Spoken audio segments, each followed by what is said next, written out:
Mas interessante que hoje de manhã eu sempre acordo cedo, né? Mesmo quando tenho, é um hábito meu, né, acordar cedo. Eu fui orar e eu creio que o Senhor colocou uma palavra no meu coração, né? O irmão falou aqui sobre, né, Senhor, a tua palavra, libera a tua palavra, né? E na verdade tudo que a gente precisa hoje é ouvir a palavra de Deus. Se vier aquela palavra rema, aquela palavra que Ele tem para nós hoje, é tudo que nós precisamos, né? Se vier aquela palavra ao encontro do nosso coração, é o que nós precisamos. E eu, orando de manhã, eu não sei se é uma pessoa, quantas pessoas, mas eu creio que tem alguém aqui que precisa ouvir falar sobre isso. Eu e Dora temos uma prática, normalmente a gente tem aquele louvor do mês, não sei se acontece, pega uma canção e fica ali um mês inteiro ouvindo, né? E ali o Senhor vai ministrando, o Espírito Santo vai ministrando no nosso coração. Não sei se tem alguém aqui que faz isso. Tem alguém que faz isso aqui? Tem ou não? Só eu e Dora? Ih, gente, porque meu espírito fala que isso é coisa de velho, né? Mas nós estávamos ouvindo uma canção, ficamos durante dias ouvindo uma canção, A Boa Parte. Vocês conhecem essa canção? Sim. Que fala sobre Marta, é uma canção que fala de Marta e Maria. E nós ficamos ali, nós temos essa prática mesmo, nós de manhã tiramos ali um período de oração, nós botamos alguns louvores ali no YouTube. A minha voz está rouca, mas normalmente ela é horrível mesmo, desafinada. Mas ali nós ficamos ali adorando o Senhor. E tem algumas canções que, de fato, elas penetram no nosso coração. E eu creio que o Espírito Santo vai ministrar. Nós já trocamos a música, já está em outra. Nós já estamos em outra. Mas nós ficamos ali vários dias ali adorando. E eu creio que o Espírito Santo falando conosco. Nós sabemos que esse texto, essa canção, fala de duas irmãs. Lucas 10 fala bem sobre isso, descreve essa história. A partir do versículo 38, diz que Jesus vinha a caminho e ele entra em certo povoado e ali uma mulher chamada Marta hospeda Jesus em sua casa. Tinha ela uma irmã, Maria, que fazia o quê? Se assentou, quedada aos pés de Jesus, a ouvir o quê? Os ensinamentos de Jesus. E o que Marta estava fazendo? Agitada, de um lado para o outro, preocupada com muitas coisas. Em certo momento, Marta chega para Jesus e fala assim: Senhor, tu não te importa que minha irmã esteja parada e eu estou aqui servindo sozinho? E agora Marta dá uma ordem a Jesus: ordena para que ela me ajude. E Jesus olha para Marta, consegue identificar, consegue ter o diagnóstico certo de Marta, fala: Marta, Marta, tu andas inquietas e te preocupa com muitas coisas. Pouca coisa se é necessário, ou somente uma. E essa boa parte foi Maria que escolheu. Eu não sei se você já parou para imaginar. Eu às vezes me vejo assim, paro imaginando algumas cenas, né? E essa é uma delas. Eu tento imaginar aquele momento ali. Como é que devia? Eu imagino que aquela casa estava muito cheia. Com certeza tinha gente do lado de fora tentando olhar de alguma maneira ouvir Jesus. Porque aonde Jesus ia atrás da multidão que queria receber as bênçãos, que queria receber alguma coisa. Iam os discípulos acompanhando Jesus. A multidão também, os religiosos iam juntos. Então onde Jesus chegava, era aquela multidão de pessoas atrás de Jesus. Bom, o que eu imagino? Eu imagino que Maria se assentou ali e falou: daqui não sai, daqui ninguém me tira. Porque se ela saísse dali, eu acho que alguém ia sentar no lugar dela. Agora, e Marta? Ela estava agitada e preocupada com muitas coisas. O texto não diz o quê? Mas o que vocês imaginam? Imagina uma dona de casa que a casa está cheia. Normalmente ela está preocupada com água, com a comida. Talvez já estivesse preocupada com onde Jesus ia dormir, né? O que ela ia dar para Jesus de alimento. Eu sei que ela estava naquela correria ali. E Jesus ali ensinando, e Maria ali ouvindo Jesus. E se a gente parar para pensar, parece um absurdo, né? Imagina Jesus num lugar, numa casa, e a gente agitado, preocupado com o que vai dar para comer, né? O que vai dar, onde ele vai dormir depois, ou o que nós vamos fazer, ou o lugar que nós vamos arrumar para as pessoas.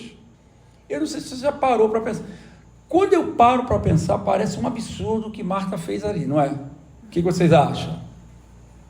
Sim ou não? Me ajuda a pregar. E fala sim, isso, fala assim.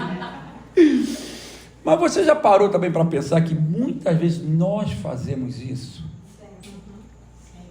Porque Jesus está em nós e se move através de nós. Ele disse que Ele e o Pai, né, aqueles que o amam e praticam seus mandamentos, que guardam seus mandamentos, Ele e o Pai viriam e fariam morada nele. E Ele mora em nós, através do Espírito Santo. E Ele se move através de nós. Mas quantas vezes, meus amados, queria que você prestasse, tivesse com o teu coração bem atento, quantas vezes nós estamos tão agitados, tão preocupados com as coisas do dia a dia, e nós não conseguimos perceber que Jesus está conosco. Quantas vozes às vezes nós podemos estar ouvindo, em vez de ouvir a voz de Jesus?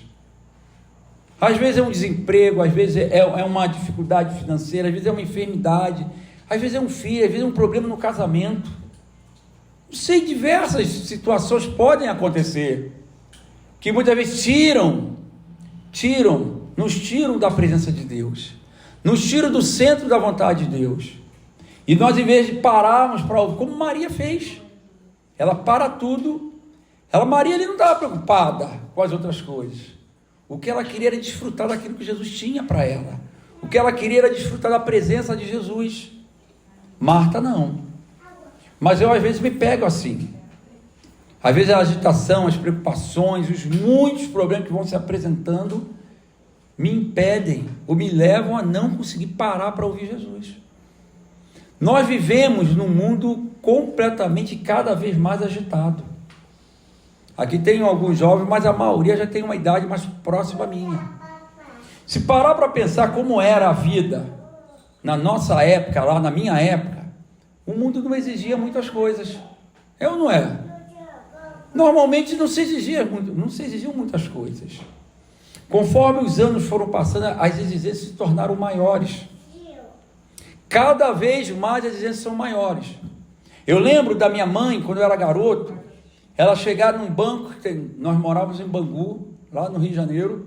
Bangu é conhecido pela terra dos presídios, mas não tem só presídio, Bangu 1, 2, 3, tem Bangu até o 8, mas tem muita coisa em Bangu. Eu lembro que minha mãe chegava no banco com a gente, e o caixa estava ali, ele virava para trás, tinha um grande fichário assim, aí ele pegava uma fichinha. Quem lembra disso assim? Isso denuncia a idade de vocês, Anotava o valor, ele assinava, minha mãe assinava, botava a fichinha lá. Hoje, e ninguém reclamava. Hoje em dia, se nós abrirmos o celular ou um computador e ele demorar a abrir, já está reclamando. Porque o mundo está agitado e cada vez está cobrando mais de nós. Na nossa época, na minha época, nós estudávamos, alguns faziam faculdade, isso é bom. Mas hoje não basta ter uma faculdade, hoje não basta ter um mestrado, hoje cada vez se cobra mais. Porque a pessoa é o que ela tem. E para ela ter, ela tem que cada vez trabalhar mais e dedicar o tempo dele às coisas, dedicar o tempo dela a essas coisas. E nós já ensinamos às crianças que ter é poder. Porque se ela tem um melhor videogame, ela já tem uma ação sobre as outras crianças. E eu não estou falando quanto a trabalho e quanto a estudo, por favor. Eu estou falando sobre prioridade, sobre aquilo que rouba o nosso tempo, sobre aquilo que muitas vezes nos leva a ter uma mente, uma vida acelerada e nos impede de buscar no lugar certo. Se no tempo de Marta e Maria, Marta no caso, já estava agitada e preocupada com muitas coisas, eu imagino hoje, no mundo acelerado que nós vivemos. Dora leu um livro, não sei se alguém leu, muitos anos ela leu um livro. O tema é mais ou menos assim: como ter um coração de Marta, como ter um coração de Maria no mundo de Marta. Olha que título interessante. Como ter um coração de Maria no mundo de Marta. Como ter um coração que para tudo, às vezes no meio de uma agitação, no meio de um turbilhão. Como ter um coração desse num mundo tão agitado? E o mundo parece aquela correnteza que nos arrasta junto com ele. Ele vai moldando. O problema é quando você chega no meio da igreja. vai moldando, e muitas vezes a igreja são pessoas, né? Muitas vezes nós estamos assim. E aí nós olhamos para o texto, como Marta fez isso. Eu não sei, muitas vezes eu já fiz como Marta. Deixei esse turbilhão, né, me impedir de ouvir Jesus. Mas a Bíblia, sim, vai falando de outras pessoas que fizeram isso. No caso de Marta e Maria, interessante, duas irmãs.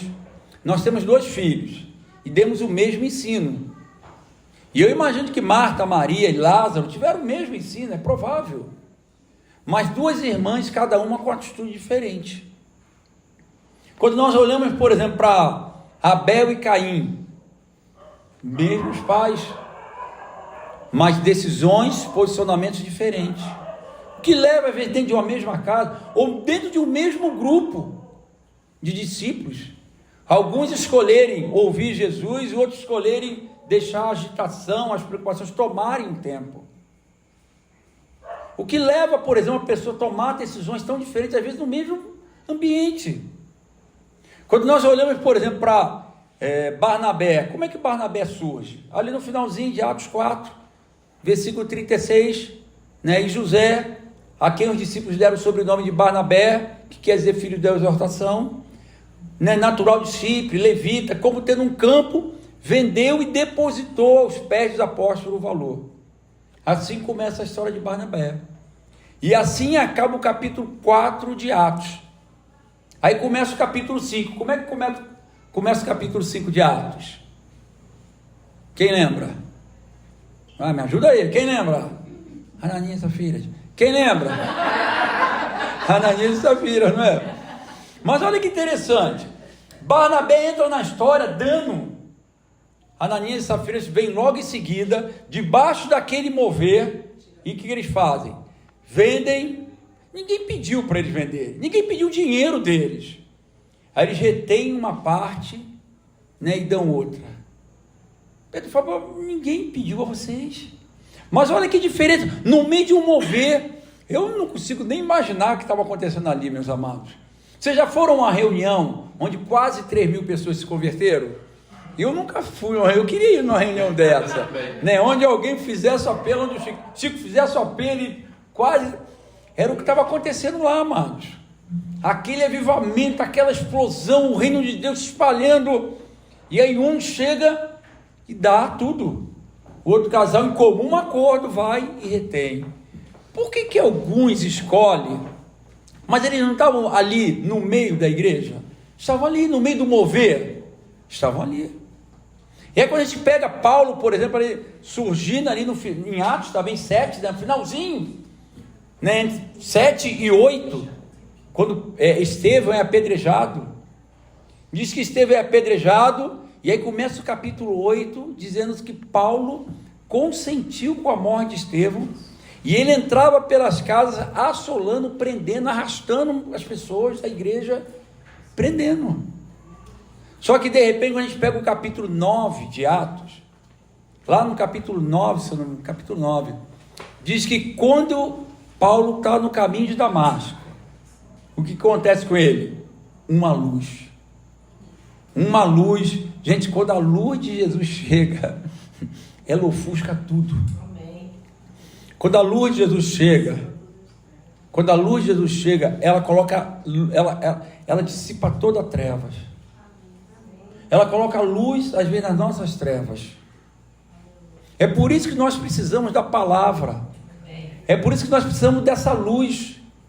Quando essa luz chega, Paulo no primeiro momento, é interessante que no primeiro momento ele fica cego. Depois os olhos dele vão ser completamente abertos. Mas no primeiro momento ele fica cego. E eu queria ler o texto lá no versículo 10 de Atos 9.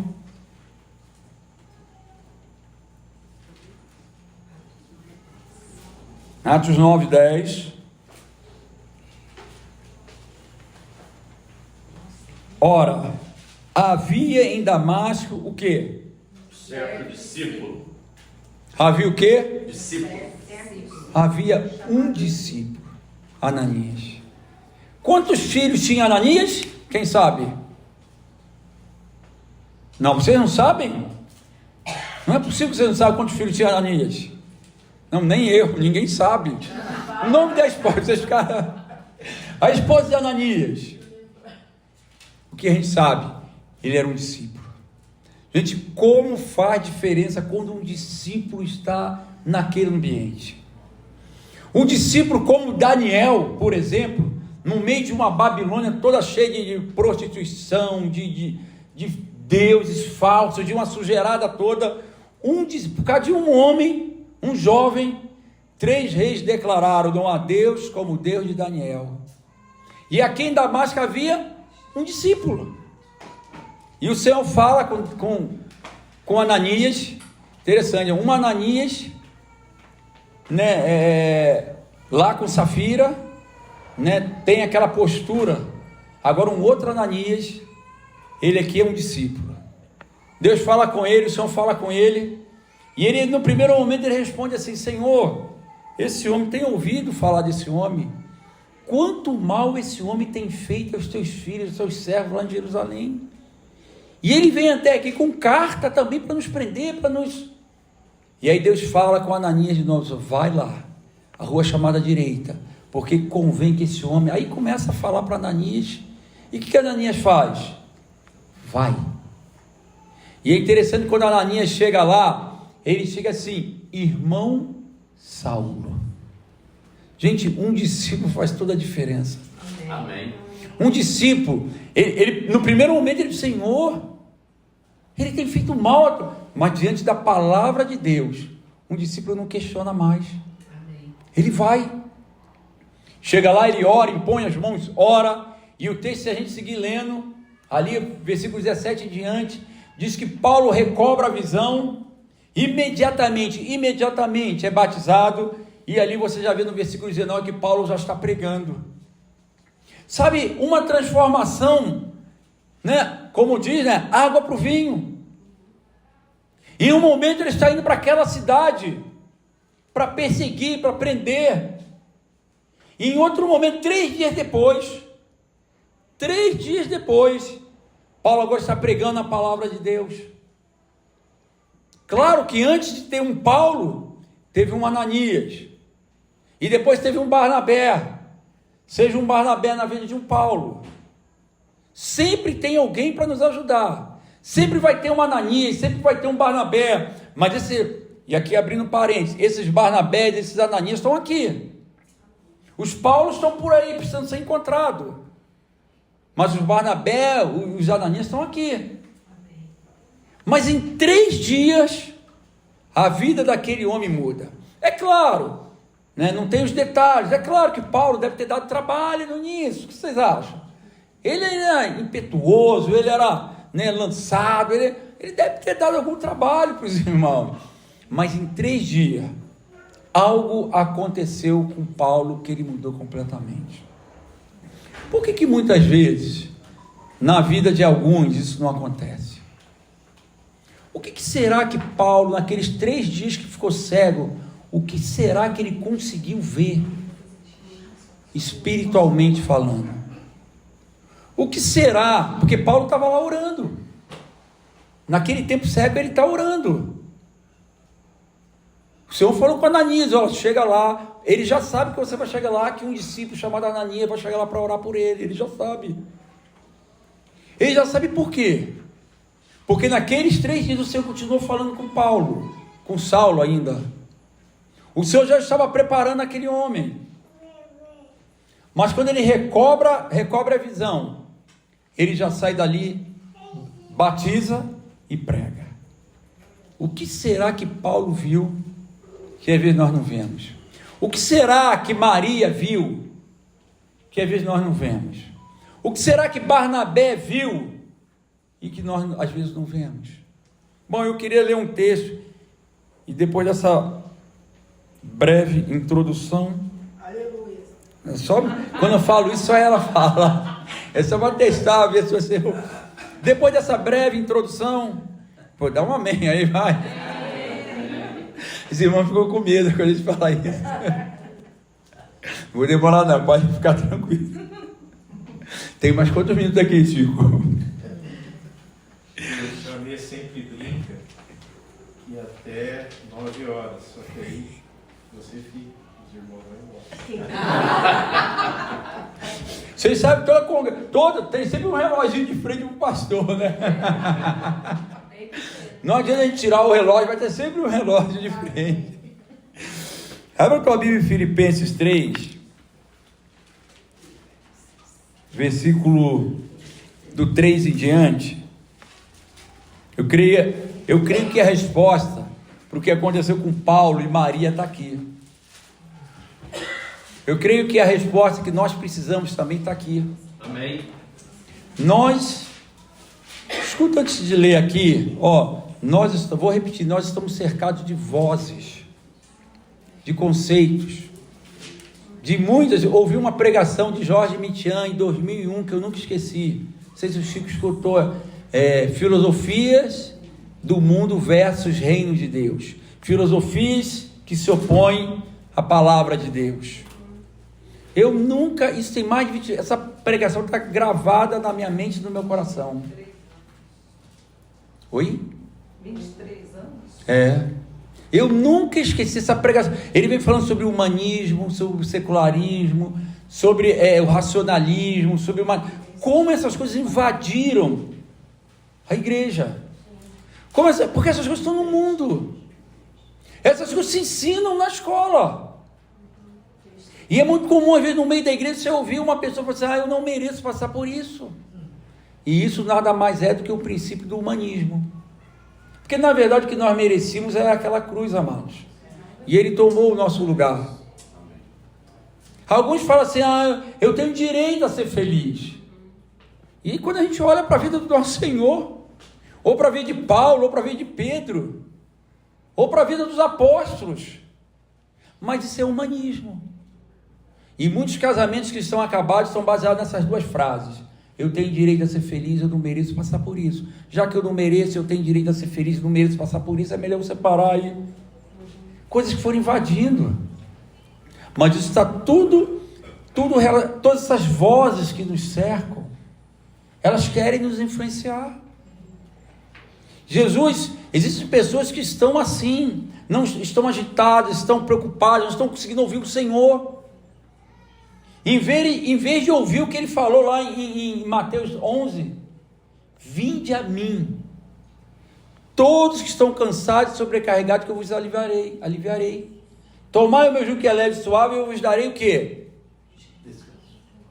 Aí, em vez de a pessoa ir para Jesus, ela vai para um monte de lugar, menos para Jesus. Porque não é nem para o pastor, é para Jesus. O pastor pode até te dar o caminho, mostrar o caminho, mas alívio e descanso só Ele pode nos dar. Amém. Mas às vezes as vozes são tão grandes que as pessoas começam a ouvir e dar mais valor a essas vozes e procurar quem não pode ajudar, ou buscar situações que não vão de fato trazer alívio e descanso. Mas por quê? Porque estão escutando outras vozes. A palavra é lâmpada e luz. A palavra é lâmpada e luz para os meus pés. Ela me mostra o caminho. Eu não sei se você já viu num filme, ou se você já pousou num aeroporto à noite.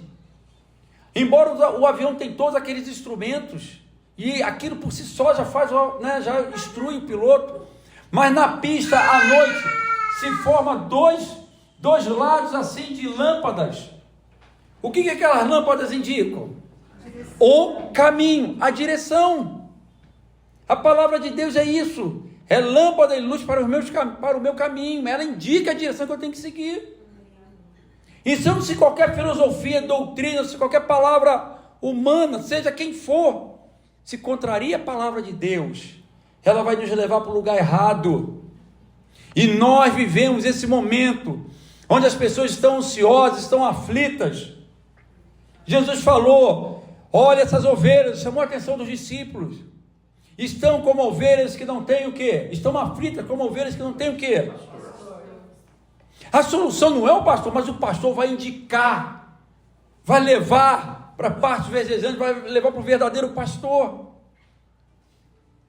Só que às vezes nós estamos ouvindo outras vozes, que vão nos indicando para outros lugares, para outros tratamentos, para os paliativos.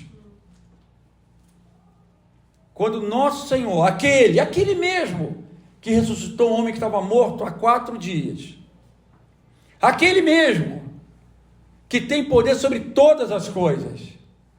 Às vezes a pessoa tem um problema e ela acha, não, esse problema não tem como ser resolvido. Às vezes está no meio de um furacão, olha, o nosso Senhor é aquele que preside sobre dilúvio. Ele abre mar vermelho, se ele não fizer abrir, ele vai fazer você andar igual fez Pedro andar. Só que é a voz dele, é a palavra dele. O que nós precisamos nessa noite é a voz dele, ouvir a voz dele. E eu realmente creio que tem uma pessoa aqui precisando ouvir isso. Porque está buscando socorro em outro lugar. Vinde a mim, disse Jesus, todos que estão cansados e sobrecarregados, que eu vos darei alívio. Sabe aquele problema que você acha que você realmente não pode? Eu não posso. Mas Deus pode. Aquilo que é impossível ao homem, para ele é possível. Amém. Mas por que às vezes nós ficamos então nessa tensão entre o que o mundo fala e o que a palavra diz?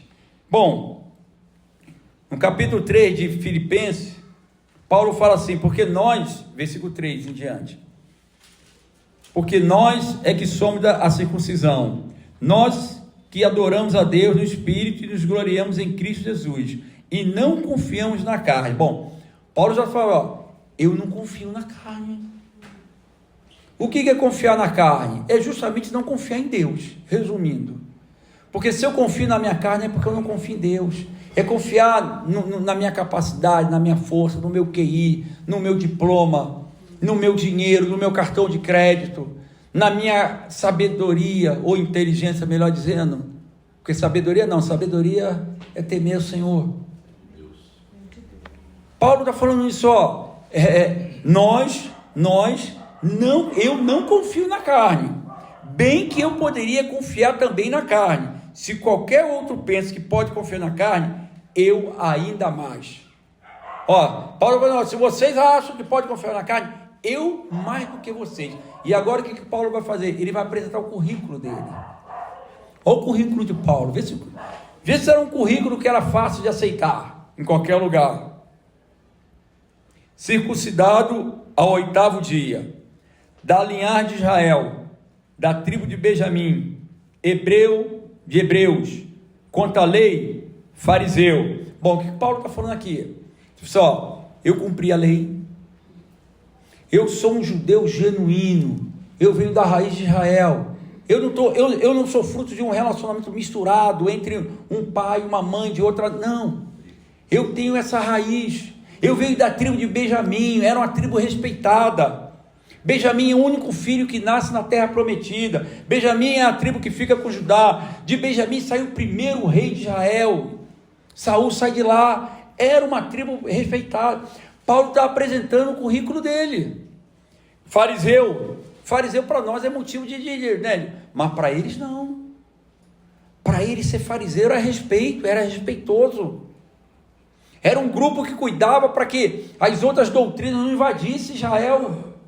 Eles lutavam, por exemplo, contra a doutrina dos helenitas, dos gregos.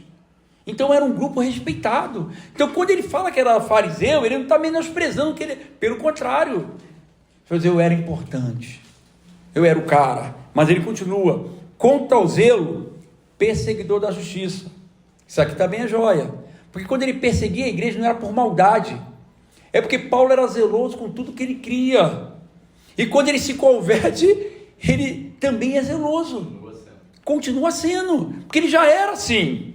Então o que ele está falando assim, não era por maldade, não, era porque eu era zeloso. E ele continua, eu gosto dessa. Quanta justiça que há na lei, irrepreensível. Para mim isso aqui é a mais forte de todas. E você consegue imaginar? Olha, imagina, a lei era difícil de seguir, não era? Paulo está falando assim, quanto à lei, irrepreensível. Paulo, como diria um certo jogador aposentado, Paulo era o cara. Paulo era o cara. Um currículo. Mas ele continua. Mas o que para mim era lucro, isto tudo considerei perda por causa de Cristo. Opa, algo aconteceu. Tudo aquilo que o homem valorizava, tudo aquilo que era importante para as pessoas, tudo aquilo que ele valorizava, agora ele disse, agora eu considero tudo isso perda, por causa de Cristo. Sim, deveras considero tudo como perda, por causa da sublimidade do conhecimento de Cristo Jesus, meu Senhor, por amor do qual perdi todas as coisas e as considero como refúgio. Algumas versões dizem estercos. Desculpa a expressão. O que é? Escória. Ele está falando assim, esterco. Tudo aquilo agora, tudo aquilo que eu valorizava. Gente, os valores de Paulo mudaram completamente. Tudo que antes ele investiu, ele valorizou, agora para ele perdeu o valor. Será que conosco é assim também? Será que tudo aquilo que nós valorizávamos na época do mundo, será que de fato perdeu valor hoje? Jesus diz, conta uma parábola, fala de um negociante lá em Mateus 13, 46, que sai a negociar, e quando ele encontra uma pérola de grande valor, ele vende tudo para adquirir aquela pérola. Há uma mudança. Jesus diz que todo aquele que não renunciar a tudo quanto tem, não pode. Não é que é difícil. Ele condiciona, não pode ser meu discípulo. Será que nós já renunciamos tudo quanto temos? Ele diz que aquele que não amar mais ele do que pai, mãe, filhos, e esse é um dos textos mais difíceis para mim, e a própria vida, não pode ser meu discípulo. Sabe, os conceitos do reino de Deus, eles são opostos. É isso que Barnabé enxergou, e que Ananias e Safira não chegaram. É isso que naquele momento Maria enxergou de primeira, e Marta talvez não tenha enxergado com plenitude, embora ela amava Jesus. Nós vamos ver isso no resto da história. Ninguém tem dúvida que Marta era uma mulher de Deus, mas talvez a revelação naquele momento não estivesse plena. Mas Jesus declara, por que mudou? E se a gente seguir lendo o texto, ele vai assim, antes, eu gostava, eu me orgulhava, eu tinha uma justiça que procedia de quê? Da lei.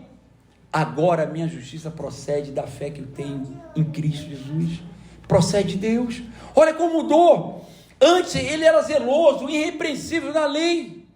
Antes a justiça dele se baseava na lei. No versículo 11, se eu não me engano, agora ele fala, a minha justiça procede de Deus. Os valores mudaram, por quê? É porque ele fala aqui no versículo 8, por causa do conhecimento que eu tive de Cristo Jesus. Escuta, meu irmão, minha irmã, sabe quando a revelação vem de quem é Cristo Jesus, os nossos valores mudam, os nossos princípios, não é 360 graus, porque 360 graus volta para o mesmo lugar, né? É 180, né? Tem que ser 180, né? Minha vida mudou 360 graus, não mudou, a gente voltou para o mesmo lugar, é 180, os valores mudam. Sabe, quando a revelação de Jesus, foi isso que aconteceu com Paulo, é isso que eu creio que aconteceu com ele naquele dia dos 3 dias, o Senhor falou, começou um processo, a gente sabe que não é assim, mas quando a revelação vem, os princípios do reino chegam, isso começa a mexer lá dentro, lá no profundo. Qual o problema? O problema é que com o passar do tempo, dos meses, dos anos, os princípios continuaram os mesmos que eram no mundo, na época do mundo. Porque os princípios do reino de Deus são opostos aos princípios do mundo. E Paulo tem a revelação ali, e tudo aquilo que antes ele considerava valoroso, importante, perde valor para ele. E agora a vida dele está totalmente entregue ao Senhor para fazer para onde Deus mandar ele. Como é que está? Como é que nós estamos, amados? Quais são os nossos valores reais? Sabe, às vezes cristãos que não perdoam, cristãos que têm dificuldade de perdoar e acham que podem continuar seguindo Jesus assim, não consegue, porque o perdão é um princípio forte do reino de Deus. Cristãos endividados, mais de 60% da população brasileira está endividada. E é impressionante, amado, esse é um dos temas que a gente mais trata no meio da igreja, dívida. A ninguém deveis nada, a não ser o amor, e a dívida é pecado. Só que está devendo, às vezes está passeando, está trocando de carro, está comprando roupa, mas é pecado. Será que o princípio já mudou? Sabe, a gente nunca vê ninguém chegando aqui, pegando o microfone, com, eu adulterei, e o pessoal, porque adultério a gente vê como pecado, mas a dívida é, a glutonaria é, a mentira, a inveja, a ira. Cristão, eu nasci assim, eu cresci assim, você sempre assim, Gabriela, complexo Gabriela, e quem riu já é mais velho também. Não pode ser assim. Quando o reino chega, ele gera mudança. Amém. Sabe, ele vem lá de dentro arrancando tudo. O velho homem, as coisas se fazem nova. Sabe, eu não sei porquê de verdade, amados.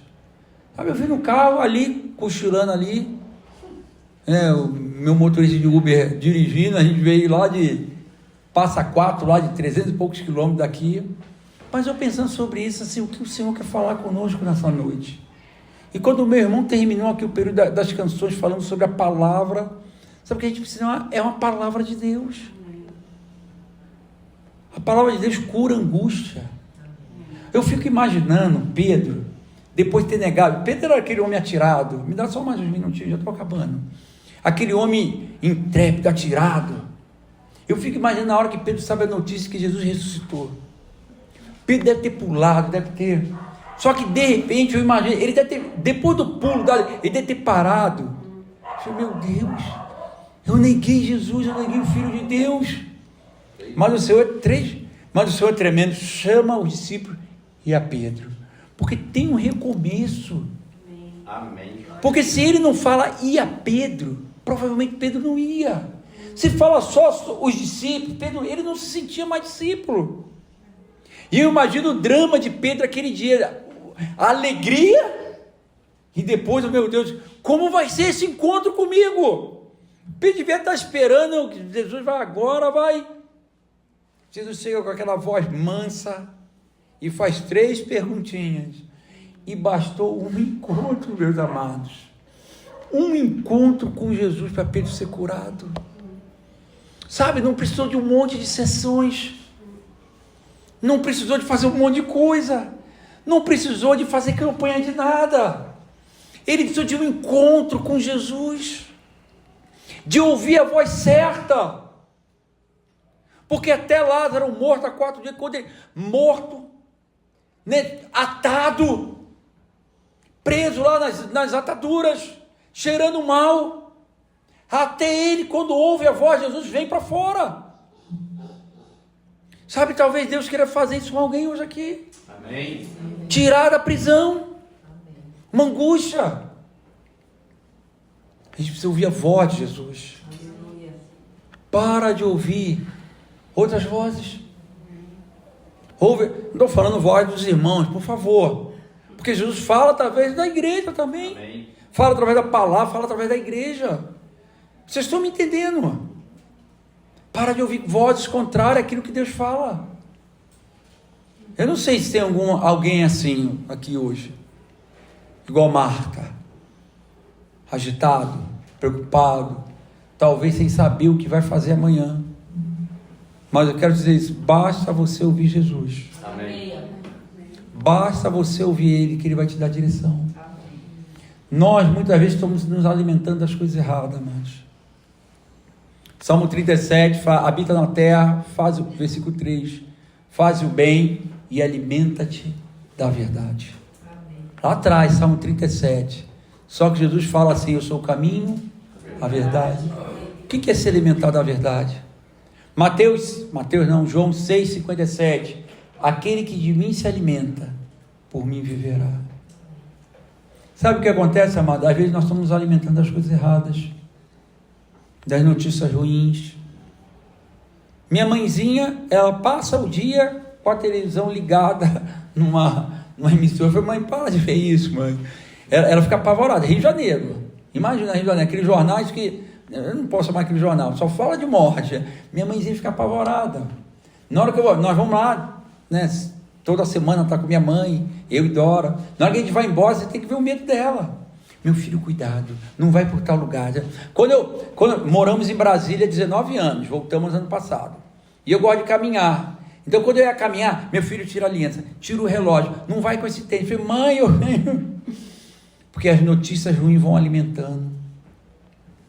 Você vê a notícia lá, esse ano 2024, 4.750.000 mulheres vão morrer de câncer de mama no mundo.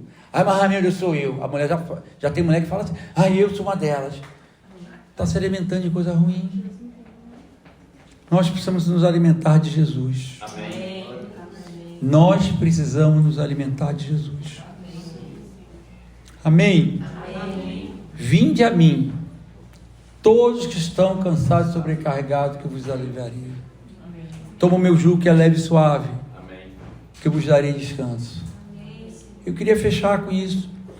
O jugo, a gente vê, né? A gente não está acostumado com isso, né? A gente vê, às vezes, num filme, aquela peça de madeira que se colocava, às vezes, sobre 2 bois ali, para puxar uma moenda. Aquilo é um jugo. Canga. O que faz? Qual a função daquilo? Bom, normalmente se pegava um animal mais brabo e um mais manso. E o objetivo daquilo ali era amansar o mais brabo. E obrigatoriamente essa canga, esse jugo, obrigava eles a andarem no mesmo compasso e na mesma direção. Quando eu ando no mesmo compasso, na mesma direção de Jesus, eu vou sendo amansado. Porque nós somos esse brabo. Ele é o manso. Quando eu tomo esse jugo dele, porque no primeiro momento Jesus quer dar alívio. Vinde a mim. Esse chamado é para eles, querido. Você está cansado? Tem alguém cansado aqui? Não precisa me responder, mas tem alguém cansado? Vai para ele. Amém. Só que o primeiro momento é de alívio. Só que Jesus quer dar sabe aquele momento que você está exausto? Você está precisando de um alívio, de uma água. Só que Jesus quer dar mais do que isso. Primeiro ele te dá um alívio, depois ele vai dar descanso. Amém. Só que o descanso depende de um outro passo nosso. Eu preciso tomar o jugo dele, eu preciso me sujeitar a ele, eu preciso andar do lado dele, do mesmo compasso, na mesma direção. Isso é mais difícil. Sabe por quê, amado? Porque naturalmente nós queremos fazer a nossa vontade. Além de querer fazer a nossa vontade, nós sofremos influência dessas vozes todas que estão ao nosso redor, querendo nos direcionar para longe de Jesus. Queria orar com vocês. Posso orar, Chico? Queria orar com vocês. Eu vim com essa carga. Não sei porquê, amado. Às vezes Deus prepara um momento desse para falar com uma pessoa. Quantas vezes eu tive muita dificuldade no início da minha caminhada. Nós temos 34 anos de convertido. Rapidinho nos convertemos quando a gente estava separando. E os meus primeiros 6 anos de convertido, já ouvi uma palavra de reino, mas foi de muita dificuldade. Porque eu queria fazer a minha vontade. Eu queria fazer, eu não queria deixar Jesus de fato governar a minha vida. Eu estava no meio da igreja, vivendo uma vida de aparência, onde as pessoas achavam que eu era... Franco achava que eu era uma bênção, Chico. Franco achava que eu era uma bênção. Porque a gente consegue enganar, né? A gente é bom de enganar, não é? É só um consumidor da palavra. Só um consumidor. O Franco fala consumidor gospel. Mas um dia o Espírito Santo... Sabe aquele que o Espírito Santo Deus te pega para o gabinete dele, te dá umas varadas santas? Eu lembro que nesse dia eu chamei Franco e conversei, confessar minhas misérias. Estou falando de vocês, estou falando de mim. Mas eu acho que a miséria pior que tinha era essa, a independência. Essa era que me arrastava para as outras coisas. E como é bom que a gente consegue ouvir o Senhor e tomar o rumo certo. Amém? Podemos orar? Amém. Você pode ficar de pé?